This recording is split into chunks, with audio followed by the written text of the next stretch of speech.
Welcome to the Tennis Warehouse racket review of the Yonex Muse 98. And I have the Yonex Muse 100. Now we're going to go through, Troy and I, the Muse 98, and then we're going to kick it off to Tiff and Britt to take you through the Muse 100. But Troy, first give us the specs on these rackets. So with the Muse 98, it's a 305 gram unstrung frame. With the 100, 295 grams unstrung. Now both of these rackets super flexible, below 60 on the stiffness rating. They both have a spin-friendly 16-18 pattern, and another unique quality is both of these in the throat, super thin, 18 millimeters down here. They are, but they do get thicker on, if you go away from the profile, you'll see. So definitely, I think that enhances the feel, playability of the rackets. Let's get straight into the performance on court. From the baseline with the Muse 98, what did you think? So first thing you notice with that flexibility, super plush and comfortable. I love that feeling of the racket pocketing the ball, as it's cupping the ball, really breathing, like you like to say. What I really liked was that flexibility. But the thing that I was worried about with a lot of rackets like that is they're very wobbly, unstable. And for the most part from the baseline, I know it's got a very low swing weight and stock form compared to what I play with, but I actually found a decent amount of stability for how flexible and how whippy it was. So that's what I noticed right away. So it had some whippability. Yeah, for sure. I'd agree with you. From the baseline, I really enjoyed the comfort of this one. It's such a plush feeling racket. You can really feel it working and breathing, flexing when you hit the ball. So it's very, get that sense of some really good dwell time, the racket frame cupping, the impact, and then sending it out. And I felt like I was playing really well with this racket. All my shots were working well, but the downside being I felt like I was hitting great shots, but the ball was kind of sitting there a little bit, and then I was giving my opponent time to set up and then really hit an aggressive shot back to me. So I think if I was going to be competitive, I would weight this one up, and I know you've already done that with one. And I think with a little bit of weight, this can really appeal to a higher level player that's looking for something plush and comfortable, but in stock form, it's so easy to use. It's just a really fun racket to get out and hit. And if that's what you're looking for, just to have a good time on the court, especially from the baseline, I think Yonex have nailed it with this one. Let's move up to the net. What did you think on volleys? I found a nice plush feel, once again, really good pocketing. One thing I noticed, and something that I try to stay away from with the stiffer rackets is when I'm facing someone hitting the ball really hard at me at the net, sometimes I'll get a little bit of irritation on my wrist, kind of sensitive there. This one, no issue. So I really love that like I could go after all my volleys, didn't feel any arm pain. Now in terms of the weight, I would, like you mentioned from the baseline, want a little more behind the ball, a little more added mass in the racket to get the depth, but the plushness, and I also had a pretty good touch and feel. So I was pleased, just a little more backbone in the racket would be good. Yeah, sorry about that too. I was just trying to hit you with a ball. I didn't realize it was bothering your wrist. Anyway, for me on volleys, I really enjoyed the feel of the racket. It's great when you're looking to hit that little delicate drop volley. There's just a ton of feel in this racket. Again, very comfortable. And I was actually pretty impressed with the stability, considering it's a very flexible racket. Usually flexi rackets, old school, heavy, and this one isn't. It's very light and easy to get around. So yeah, fun on the volleys for me. And I'll go straight into serves. I served well with this racket. Usually I like a heavy racket. I don't have a big swing on my serve. I really struggle with flexibility. Personally, not the racket, getting into that back scratch position. But with this one, I found I could really whip it through contact. I was getting nice pace, nice spin, 2 thumbs up for me on serve, really no complaints. How about you? I know you struggle with the back scratch, but I'll get you if you All right, thanks, bud. But on the serves, really fast, really whippy. On the flat serve, I was consistent. The 98 gave me good placement, but unlike a racket that I play with a lot, the E-Zone 98 Plus, I wasn't getting that sort of like easy plow through and big pop on the serve. But I made up for it with placement, mixing it up. But I really liked it on the slice and on the kick. It was so fast, and the 16-18 pattern really let me get the ball jumping off the court. I just felt like on the first serve it was lacking a bit. That's where I would beef it up. And then how about returns? Returns, very, very comfortable. That's another thing, like I mentioned on the volleys, how I can get a little sensitive on my wrist. On the returns, big servers when I was, returning Michelle, Manish, There was times where you're not mentioning me. Okay. You were quite there. No, maybe not quite, but every now and then you crank it up. But yeah, stepping in on the forehand, on the backhand, just taking it early on the rise, compact swings. I really love the buttery plushness of the racket. So. Yeah, it's super easy racket to get around the body. I found I could take the return early. If you like to sneak in a saber here and there on your returns, this is a great racket to do it with. So if you want to like chip and charge, attack the net off the return, which is a rare play, but something I found was doable with this racket because it's so fast and easy to maneuver. And I think that really mixes it up in doubles play, for instance, a return like that. And then when I was just staying back, I felt like I could take a full swing and the ball was staying in. I was getting nice rotation on it. So I was working on my topspin and on my slice returns as well. Let's just touch on the feel of the racket before we kick it over to the ladies. Very, very comfortable, very plush. I definitely won't mention that compared to like a traditional player's racket, it's definitely on the muted side, very dampened. But for me, what made up for it was the fact that the 98 still had good precision and I could swing out and I had no control issues. That's one thing with some of the other, really flexy frames, maybe like a Clash or something like that. There's times where I feel like the ball will spray on me.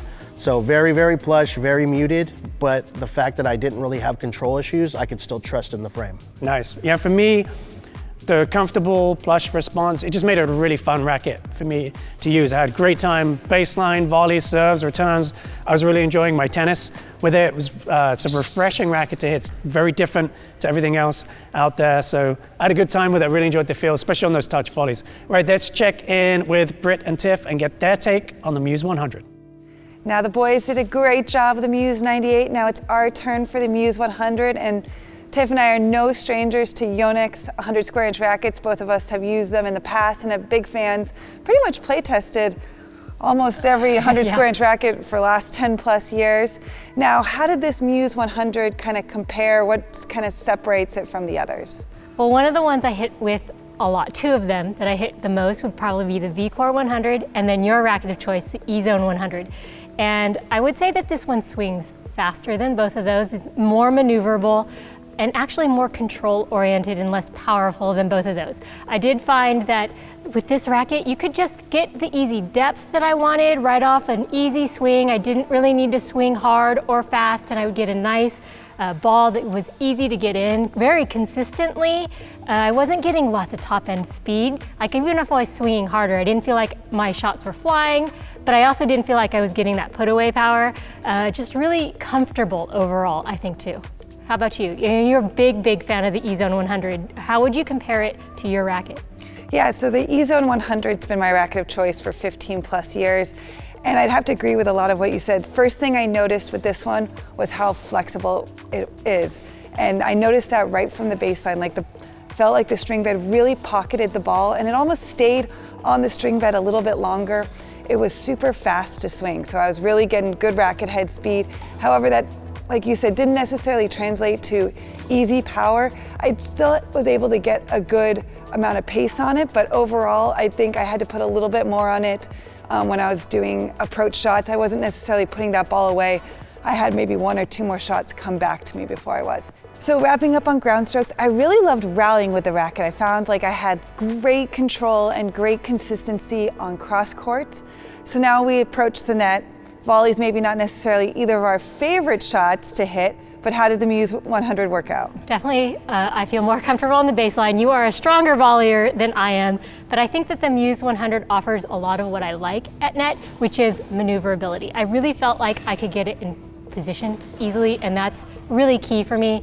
I did find, maybe because it is a little lighter, maybe because it's also a little more flexible, that I did want to use a pretty firm hand on those shots, because off-center shots did feel a little bit of that instability, but the comfort of it on those missed hits was still there. That's another part that I was very impressed with, is even when I was visiting the sweet spot, and even though I was feeling instability, I wasn't feeling any pain in my arm or my wrist. Yeah, it was actually a surprise to me. Volleys were my favorite shot to hit with the Muse 100.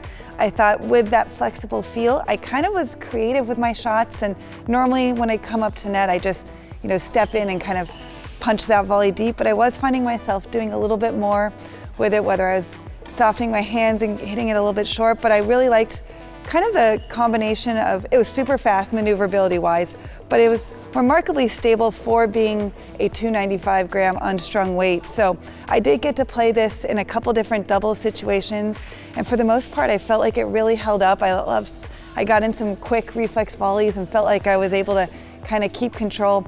I will agree, I did have to kind of do a little extra squeeze every now and again to kind of really put that ball away. Now, when it came to starting off the point, serves and returns, what did you like about the Muse? Which one was better for you? Well, I'm always a more confident returner, and I really liked it here. But again, I think it's because it comes around just so fast, and I really appreciated the control factor.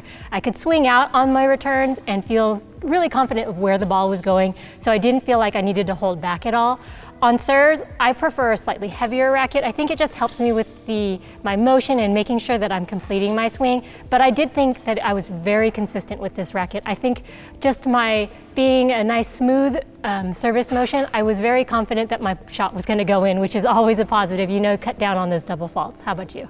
Yeah, I was really able to maintain that racket head speed and that consistency in my serve. I did notice I was actually playing Chris, and I'd served with this a couple times and I'd switched to a different racket, and he did mention without even changing anything, I was getting a couple more miles per hour on a racket that was just a little bit heavier, but I was able to maintain the racket head speed throughout a whole play test. So between the comfort and I didn't have any arm fatigue. So that right there is a positive in serves and just being able to keep up that consistency on both my first and second serve. And then returns, like you, it's one of my favorite shots to hit just in general.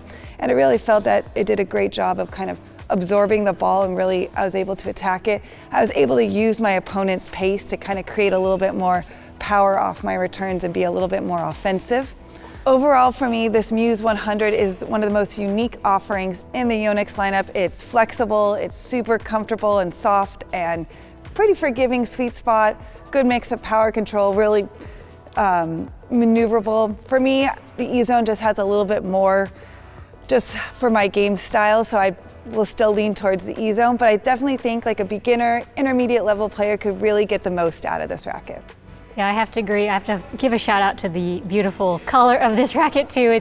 It's a great racket to look at, but it's also just one of these rackets that's very easy to pick up. I feel like rackets that are often at this weight focus a lot on power, and this one gives you that power but also gives you plenty of control. So I found like a lot of my shots are going in. Like you, I think I miss a little bit of that put away power of like an E-Zone or a V-Core. However, this is a racket that I really would love to use when I'm drilling, just because I can get a nice consistent ball going.